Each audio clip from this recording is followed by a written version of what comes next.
Hey everyone, welcome back. It's me, Rob. I hope you guys are all having a good week wherever you're at. So, recently I was asked in a comment on a video how I approach refrigerator cabinets and cabinet vision. So, what I'm assuming they meant is the cased in refrigerators. And so, I'm going to show you guys, my approach to doing the cased in refrigerators. And I'll show you how I tackle different wall heights and stuff like that. So I just created a room and I threw a wall in there and I made it 9 foot tall. It's pretty common wall height that I deal with. And so we're going to come into objects, the base cabinets. I'm just going to throw in the standard base here. And we're going to build this out based on like a standard, or what I would call a standard common fridge. You'd go find it like Lowe's or whatever. But this will work on, any size. You just need the size. So first, I'm going to take this cabinet and I'm going to resize it to dimensions that will work on most standard refrigerators. So about 40 wide, and let's go about 96 tall, 8 foot. It's pretty standard. So first, I'm going to build one how I used to do everything, or how I used to make these, and then I'm going to show you how I do them now. So if we come in here, I'm going to go to my toe kick. I deleted everything out. I'm going to get rid of my toe kick. Let's actually go to case. I'm going to get rid of the bottom here. Let's get rid of that, and let's I'm going to add a split. I'm going to delete this out. And so let's make this. So typically on a standard refrigerator, if you got about 72 inches of clearance from top to bottom, generally you can slide a standard refrigerator in there. So let's go, and I'll put a floor in here, and we'll give these a couple doors. So if we take a look at here in 3D, so this is how I used to build them, all in one piece. In fact, probably need to make this, let's say on the depth, let's go about 26 inches is what I usually do. So this is what we used to do in the past. It's all out of one piece. This one doesn't even have a top, so let's go put a top in here. Let's go back to case, and we'll go to full top. There we go. So that puts that top in there. So that's better. So this is how we used to do it. And pros and cons. The pros, it's easier to build, assemble. It's like one piece ready to go. The cons is that they can get kind of big and bulky. And with a painted cabinet, it can tend to crack in these face frame joints. Like if someone's carrying it and you don't have good bracing, you could tweak it. And so, just over time, kind of moved away to a different system that we'll build now. And it's in basically the same. It's just I split the sides into their own pieces, got rid of the back, and just this cabinet above it. So if we build that, and you could still build this without a back. You can go in here and take away the back, or you could modify the shape to where the back is only this tall. But a lot of times, like, we would build it where I would basically just put a back on this top section and leave the bottom section open. But now the way that we build it, if I take, I'm going to pull in.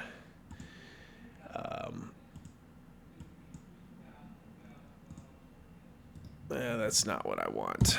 I'm trying to use mostly stuff out of the library. I have my own custom library, but I want to try to stick with stuff that people have. So let's use one of these guys. So this is a DEP, and it stands for desk in panel. And so we can start with this guy. So let's go ahead and make this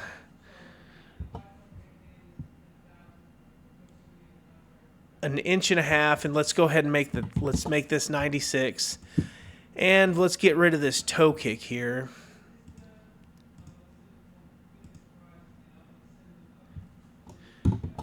zero that out. And now, so we've got that. And so I'm actually going to copy that again. And in here, we made this whole cabinet 40. I'm going to make this 37, and then plus 3, 38, 39, 40. So we've got total of 48. And let's also make these 26 deep.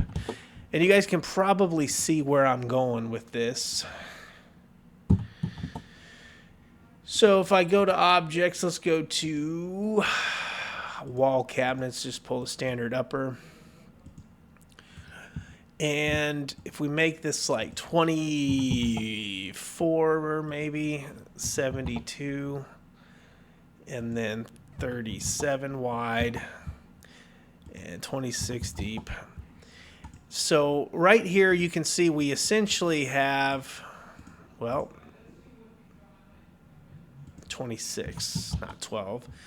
You can essentially see that we have the same thing. Now, I have battled this for a while, and if any of you guys can jump in and help me, at one point it's showing the see-through, but when you go to 3D, you can see that it's clearly drawing this out, but I don't know why it doesn't display that, but you know, we could go in and alter the shape, but whatever. You guys get the point. So this would be the left and right panel are separated from each other, and then when they go to install them in the house, my installers actually build it in the house. And you know, you have, so the pros and cons, you know, the con is you got, you know,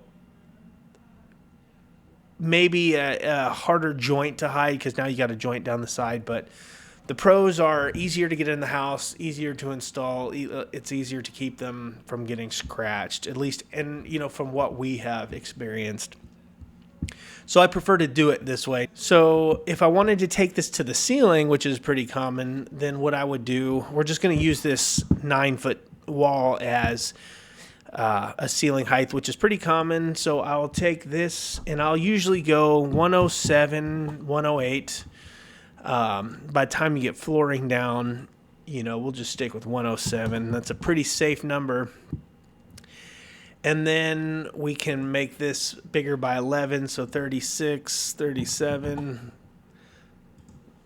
Let's keep that same 72. Actually, that is too big, so let's go 35. What was I thinking? All right, so, and then we want to actually, you want to make the top rails of these, you know, we're going to do, let's say I'll do 3 inches for an example here, but, you know, there's probably not a right or wrong way necessarily, but you need some distance, you need some clearance between the top of the doors and the size of crown. And so really this is going to depend largely on the thickness of the crown, but like a safe rule of thumb, like if I wanted to go 108, I always aim for, you need at least an inch. So let's go 36 on the height here. So the reason I would leave it at 2 is that if I don't know like flooring, you know, what they're going to put down, I know that even with 2 inches, I can still get the crown to the ceiling. But generally, you know, if you aim for about an inch of clearance between the top of your cabinet and then the ceiling, and then you also give yourself a fatter rail on top, you know, you can guarantee that you can get that crown up. You got room to manipulate it, and you're not going to hit the doors there. And so, so that, you know, that's basically it, what I would do, you know, so you can see, you know, there's the ceiling here, you know, whatever height. And then, you know, if you got a bigger fridge, same principle, even when with the big ice, like industrial fridge freezer combos that we do, it's the same principle. Sometimes that this will be 2 cabinets over the top, but we still case it in. And then you have, of course, your counter depth refrigerators where, you know, won't be as deep. So maybe like, you know, this one will come out 24 inches on a counter depth fridge. And then, you know, maybe in the future I'm doing I'm in Northwest Arkansas for those, of you who maybe been watching for a little bit, but it's a pretty booming place, and I'm doing in downtown Bentonville. It's the Walmart headquarters is, what we're known for, but I'm doing some high-end condos, and we're doing refrigerators that have the wooden door panels on them. And so it all has to look, they're big old fancy refrigerators, big old fancy cabinets. And so if I get time, I will make a video demonstrating. I'll do it in real time, hopefully, as we're building them and putting them together and installing them. That's again, if I can get time, I will try very hard to make that where you guys can see, how I would do a panel ready fridge is what it's called, where the panel attaches. And so most of you probably know what I'm talking about, but those are tough to do. It seems like simple, but for some reason it's always a challenge when you go to do those. But I have to do quite a few of them back to back. So I'll try to make a video on that, but essentially this is what I would do. And as far as the CNC is concerned, if you're throwing this out to like a nested machine or whatever, the CNC will run this no problem on here. We make the panels out of like plywood, and then put like if you're painting them poplar or staining them whatever wood, basically just dado them into the face frame. You want to make sure that these are flushed out on the sides. It looks really nice. The only time, I don't flush out the sides, let's say we have something like this. And this is another good point that I'll bring up. But let's say you have like a wall right here, and you're dealing with something like that. Let me make this wall. Make this 109 as well. So let's say you're dealing with a run where the refrigerator ends up against the wall. If you just leave this at 1.5 inches, it gets tight. I mean, you don't have much clearance between the wall and the refrigerator doors. So in a case like this, if you have the room, you really want to try to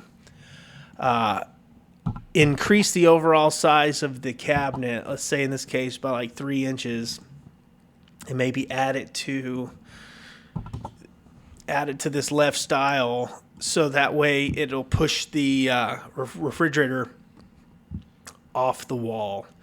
And I do this a lot, and I don't even do it on the other side. I just do it on the one, and it you can do it on the side if you want even styles going up and down. But if you got it, sometimes you're tight and you just kind of got to deal with the space you got to work in. But if you have the space, you really want to push that out. And 3 inches to me is like minimum. You can even get away with a little bit more if you can. But yeah, so that's pretty much how I would go about it, or I do on a daily basis. So I would just take this cabinet, I would run it out on the CNC, the doors. They would build this cabinet by itself.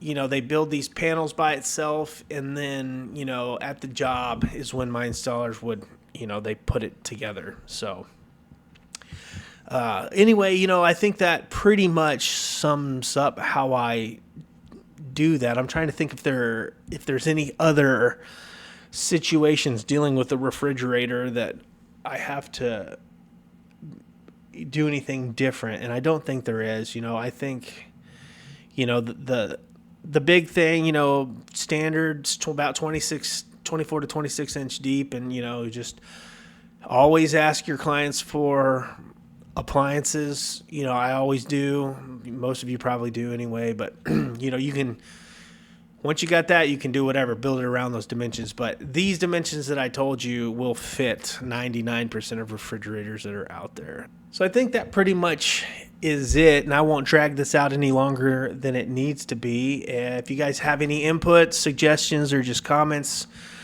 put them down in the comments, because the more info out there, the better we all are off. And thank you guys for watching, and we'll see you in the next video.